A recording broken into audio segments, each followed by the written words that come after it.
mukhang may problema. Si Josa. Ano man kay Josa? Pumunta dito yung kaibigan niya. At sabi, hindi daw umuwi kagabi si Josa. Huli sila magkasama sa modeling agency ng GMC. Hindi siya familiar sa akin. Hindi siya dumaan dito kahapon. Pananagutan ko yung bata. Pero kahit anong gawin mo, hindi na ako babalik sa'yo. Mahal ko ang pamilya ko. Napakawalang na mo. Maluloko ka! Hoy! Bakit sinasampal mo yung asawa ko? Wala niya ako! Tama na! Tama na. Umalis ka na. Baka hindi ako makapagpigil sa'yo. Hayop ka! Pagsisisihan mo to! Nasaan si Josa? Jack, wala ngang Diyosa dito. Sa oras na malaman ko na may kinalaman ka sa pagkawala niya. Pasensya tayo pero wala nang kapakapatid pa. Pakialamero ka talaga, Jack. Pero sige, hahanap ka ng gulo. Pipigyan kita ng gulo.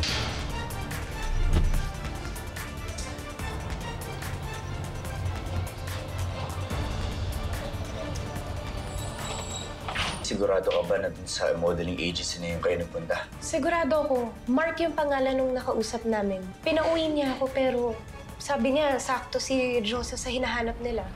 Sinasabi ko na nga, be. Siri, hindi ka na. Bakit ba naman lahat ng babae na didikit sa akin napapahamak? Huling nakita si Justada sa GMC Modeling Agency.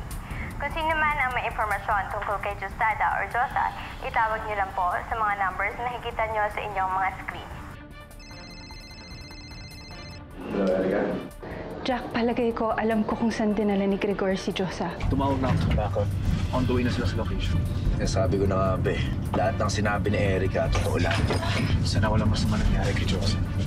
Sana hindi pa huli ang lahat. Saan kayo pupunta, ha?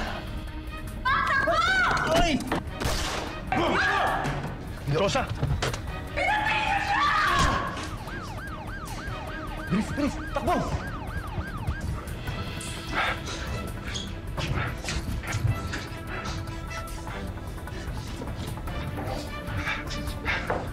Bilis, bilis! Kailangan natin huli si Gregor.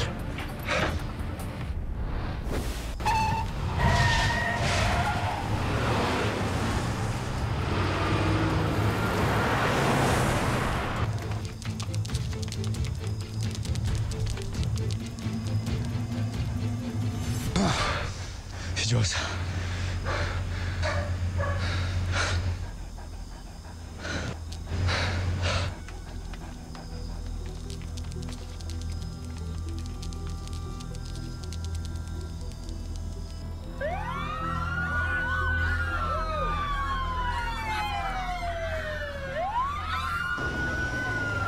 Isang pinaghihinalaang cybersex din ang raid ng mga pulis ngayong gabi. Nasa 12 mga babae ang rescue ng mga pulis. Nahuli rin ang ilang miyembro ng sindikato na sinasabi nag-ooperate nito pero nakatakas sa sinasabing head ng organisasyon na si Gregor Carion. Sinasabing isang tip mula sa tabloid na reporter na si Sherlock Jackson Jr. ang naging daan para may sagawa ang raid na ito. Oh, bugger. What are those two getting up to?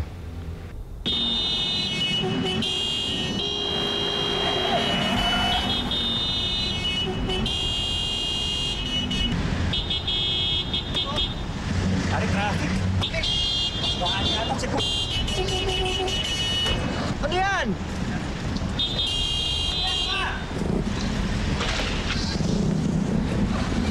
Gregor! Bata mo!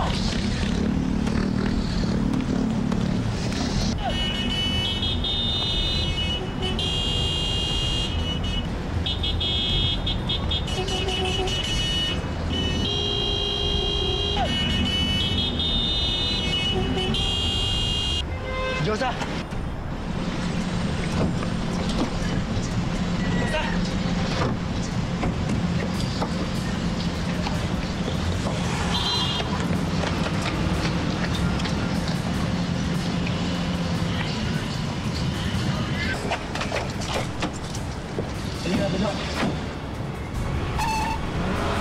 Totoo ba yung sinabi mo kay Eden? Oo naman. Importante kayo sa akin. Pati na yung mga bata. At ikaw, mahal na mahal pa rin kita. Mahal mo ba ako? Oo, mahal pa rin kita.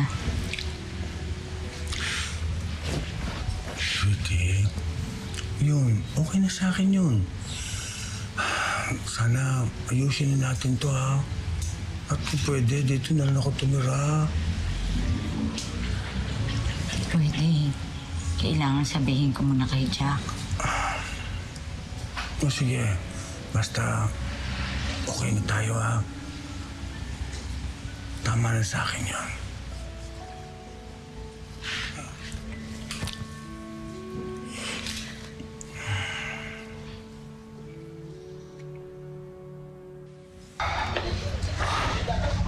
Ido, paano na ngayon yan? Saan natin hahanapin si Josa? Kakausapin namin ang mga tao ni Gregor. Baka meron silang idea kung saan siya pwede magtago. Si Josa, paano siya? Wawa naman si Josa. Wala tayong magagawa kundi magdasal na ligtas siya. Salamat nga tayo, marami tayong natulungan na babae. Yun na nga eh. Lahat ng babae nandun na iligtas natin. Si Josa lang hindi. Jack, mabuti pa umuwi ka na.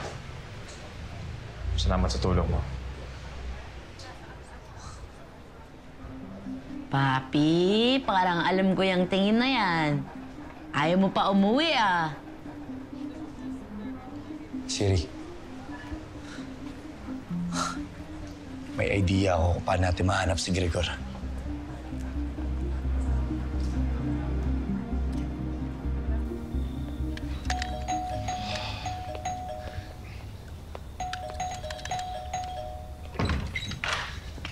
Dad! Gregor, what's going on? Come in.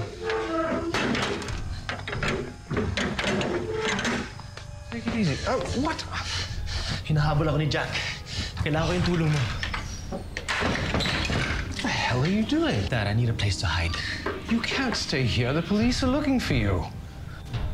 Alam mo, sweetie, hindi pa rin ako makapaniwala na pinatawad mo na ako. Basta rato, ah. Last na last mo na yung huling-huli na yan, ah. Tandaan mo yan, ah. Promise mo yan. Oo, promise. Good boy na to. Nagbago na talaga ako. Hindi na ako mambababae. Naku. Eh, paano kung matukso ka ulit? Tukso? Kahit magubad sila sa harapan ko. Aalis ako. Hindi talaga. Kayo lang ang buhay ko, ang pamilya ko. O, sige na. Umalis ka na at baka abuta ka pa dito ni Jack. Ay, sandali lang. Sigurado ka ba na hindi ako pwede matulog dito? Hindi ka pwede kasi baka abutan ka ni Jack. Magagalit yun. Sige na. Sandali lang. Oh. Para lumakas ako. Isang kiss lang. Ito naman eh. Oh, sige na. Sige nga! Sige na. O, mag-ingat ka, ha? Naman, oh. Love you. Sige na.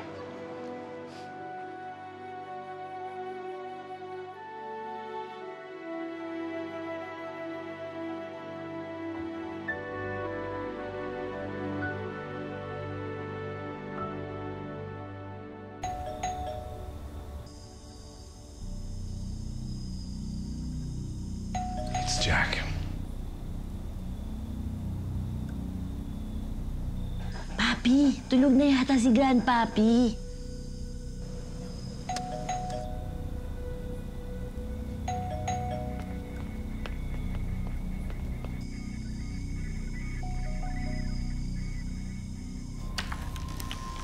Jack, what are you doing here so late? I need to talk to you. Now? All right, you better come in.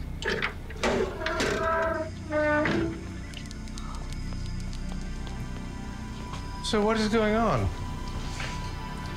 Hindi ko alam kung nabalitaan mo na. Pero merong isang cybersex den na na-raid. What? At ang mastermind doon walang iba kundi ang anak mo si Gregor. Really? Tinangay niya pa yung kaibigan ko si Josa. I don't believe Gregor could do that. Ginawa niya na nga eh. Isa pa, lahat ng sinabi sa akin ni Erica, totoo lahat yun. Kaya kung alam mo kung saan nagtatago yung si Gregor, pwede ba sabihin mo sa akin bago pa may mangyaring masama sa kaibigan ko? Oh, come on, Jack. That can't be.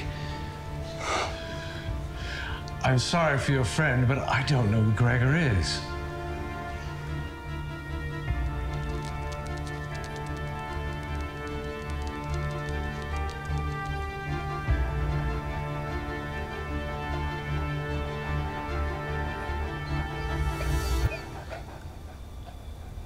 Nandito siya, Papi!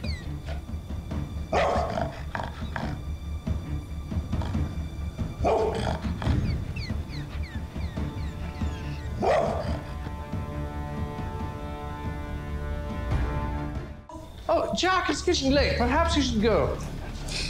Jack? Sabi ko na nga ba, dito ako nagtatago eh.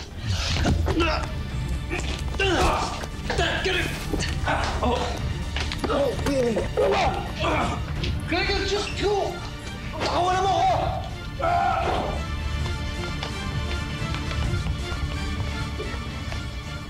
Bakit mo hinayaan siya makalis? Because he's my son, just as you are. Yung kaibigan ko, paano? I would have done exactly the same thing for you in the same situation. You know this.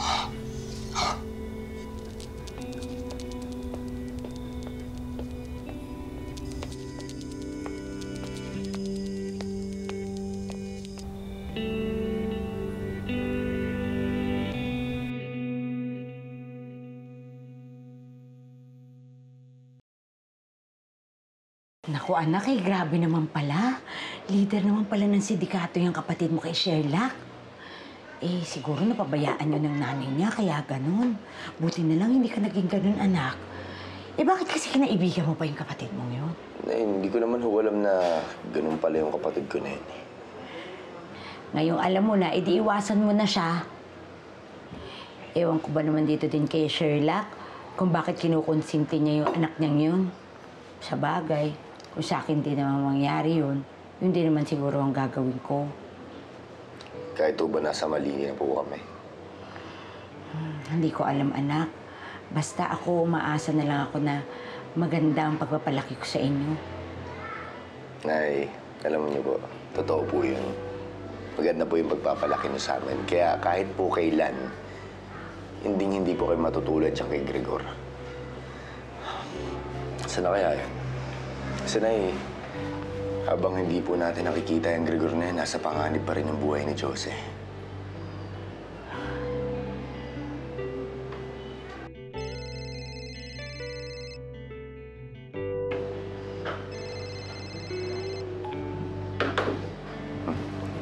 Sino yan? Bakit hindi niyo po sinagot? Hindi ko kilala eh. Akong sagutin. Teka, so si Gregor nandun kay Sherlock kagabi? Mismo. Kung ganun, pwede natin siyang kasuhan ng aiding and abetting. Yan ay kung tetestigo ka lamang sa tatay mo. Hindi na kailangan, Tol. Dahil may naisip ako mas magandang paraan kung paano natin mahanap yan si Gregor. Ano? Alam ko na hindi kaya tiisin ng airpods ko yung kapatid ko na yun. Kaya yun ang gagamitin ko para mahanap natin siya.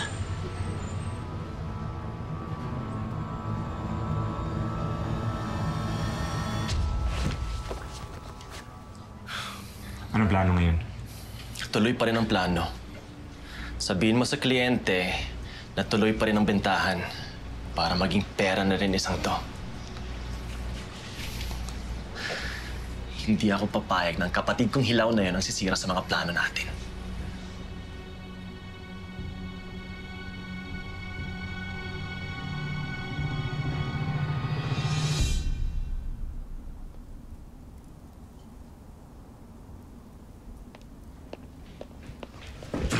Jack, well, this is a surprise. Hello.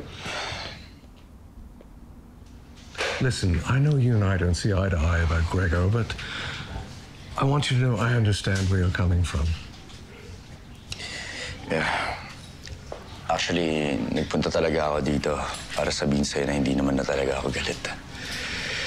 Naintindihan naman kita kung bakit mo ginawa yan. At dahil sa ginawa mo na yan, naipakita mo sa akin kung anong klase kang ama. Thank you for understanding, son.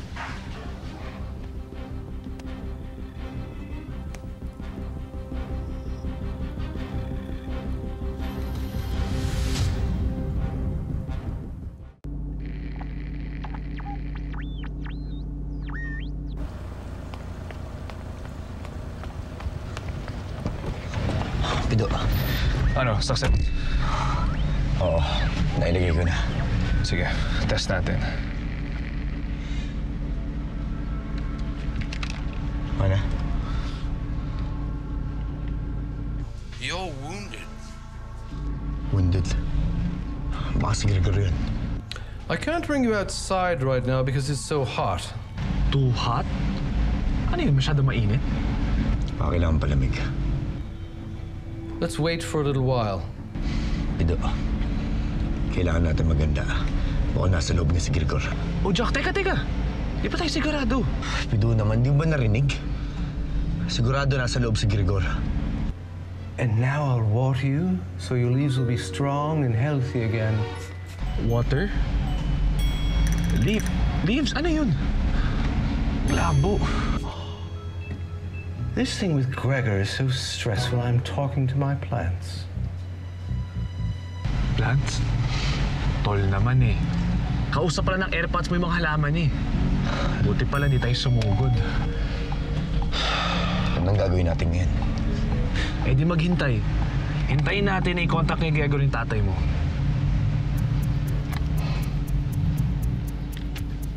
Labo. Han, ka na. Masarap naman ah. Alam mo, nakukonsensya kasi ako kay Jack eh. Oh. Hindi ko pa sinasabi. Kasi alam ko magagalit siya eh. Alam ko, nandito na ako, pero para sa akin, okay na muna to. Kahit papaano, nagkikita tayo, nagkakausap, ayos na sa akin yun. Ha? Yung bang gaya ng dati, para lang tayo nagde-date, di ba? Okay na yun. Oo. O, ikaw Totoo ako nga pala ang balita na nagkabalikan na kayo ng babaeng to. Aiden, ano? Magkukulo ka naman. Pwede ba? Huwag na kami guluhin. Oo nga, huwag ka namang gulo rito. Nakakahiya. Hindi ako nanggugulo, Rado. Itong babaeng to ang nanggugulo sa akin. Ano ba naman? Ano ba ginagawa mo? Ikaw nga ang nanggugulo dito eh. Umalis ka na nga! Tama na! Tama! Umalis ka na! Tol, mukhang hindi tatawag si Gregor sa tatay mo ah. Sayang lang oras natin oh. Alam mo, huli na lang kayo natin si Sherlock. Baka sakaling sabihin sa atin kung nasan si Gregor. Pido naman. Konting tiis na lang sigurado ako. Kukontakin na rin niya yung anak niya. Yeah. Gregor? Jack. Dad? Where are you? Tama na! Tama na! Hindi ko sinasabing iwan ang babaeng yan! May responsibilidad ka rin sa akin, Rado! Alam ko yun! Check up ako bukas! Pag hindi ka nagpunta, ipapalaglag ko to!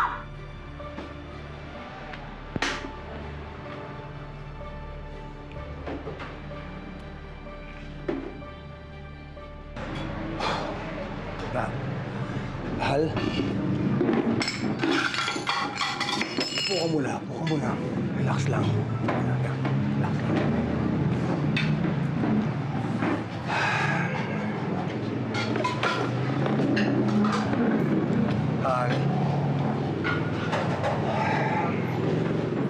Pasensya ka na kay Eden, ha? Baliw talaga yun, eh.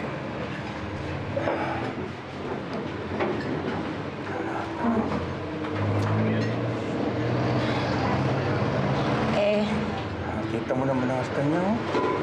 Wala naman na tayong magagawa eh. Ang iniisip ko lang ngayon, paano kung totohanin ng baliw na yun yung sinasabi niya na ipapalaglag niya yung bata? Nakakakonsensya naman yun na isang inosenteng bata madadamay ng dahil lang sa atin. Yun na nga eh.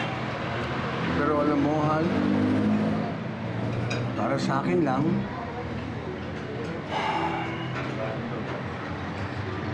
wala tayong pagpipilian kung hindi sundin siya. Pero, tandaan mo to.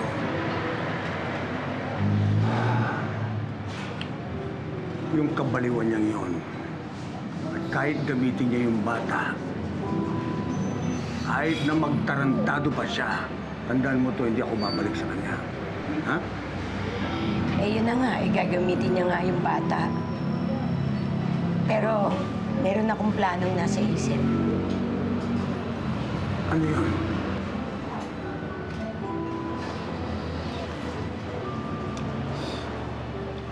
I'm gonna need some money.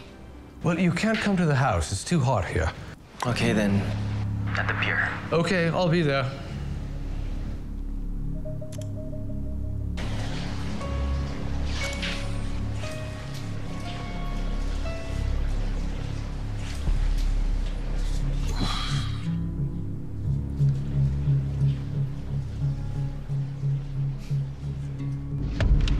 Sabi ko na nga ba, tutulungan din niya eh. Magkikita sila mamaya sa pier. Sasabihan ko yung mga kasama ko. Kaya huwag ka mag-alala. Pababawi natin si Josa.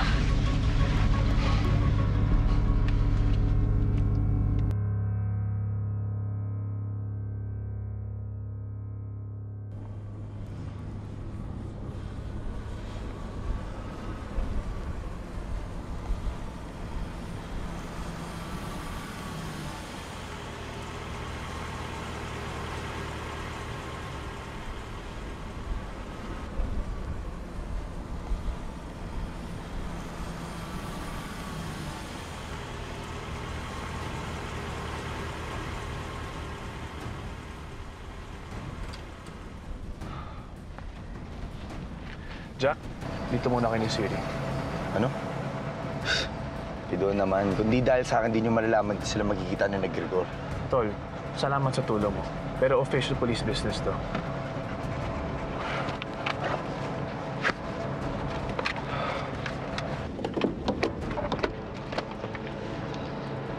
Pito. Nakita namin ni Jack yung kotse ni Gregor. Guys, remember, Gregor is armed and dangerous. Abangan natin sila doon sa blue na barko. Tara. Saan yan?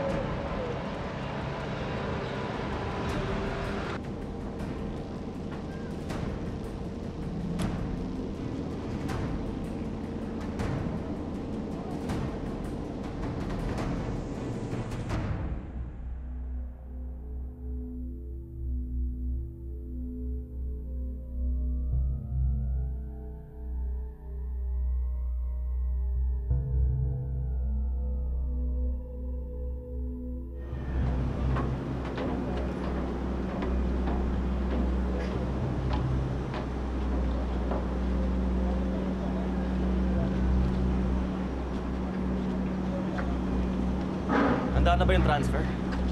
Asan yung pera? Parating na. Mark! Salubungin mo nga si Dad. Pwede babae kayo.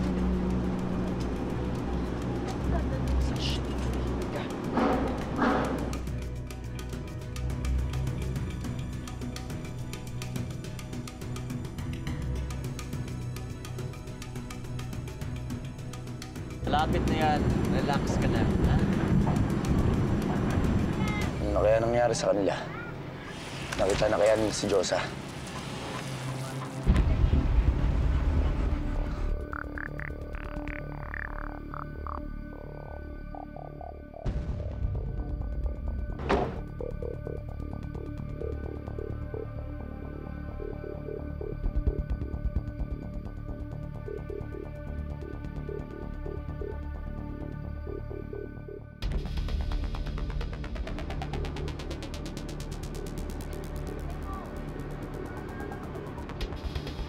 Gregor? You got the money? I do.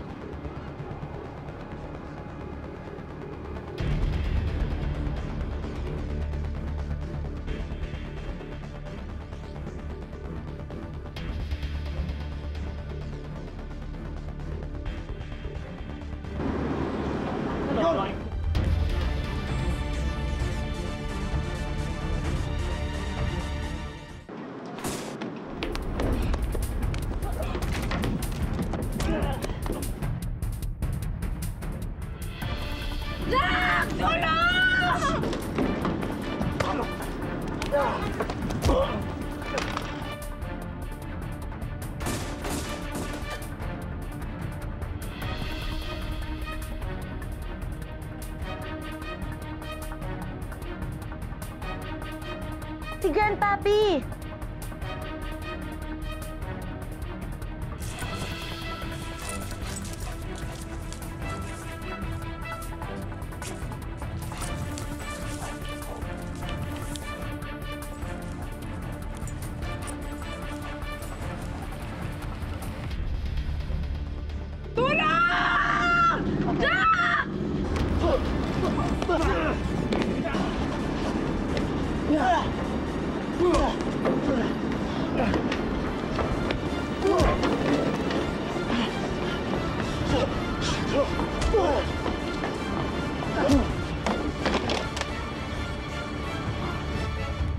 Ay, Karay! Kamusta? Ate, may good news ako sa'yo. Bati na si nanay tsaka si tatay.